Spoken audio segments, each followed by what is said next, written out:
Welcome guys in this channel. In today's video I'm going to show you how to delete Facebook group.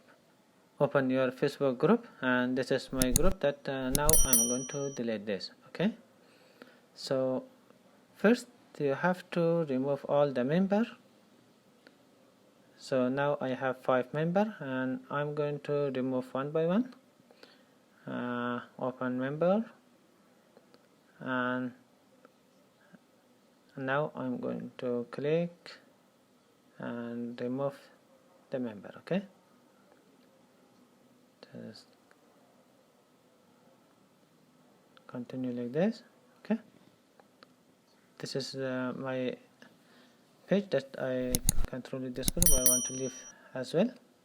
So now only the admin is in here. So if you leave this group, it means you delete the group. Okay, so if you leave this, and now a message you will see in here: are you sure that you want to leave Villager Basa and Rez Bursama? As you are the last member leaving now, will also delete this group. So if I leave in here, it means I deleted the group.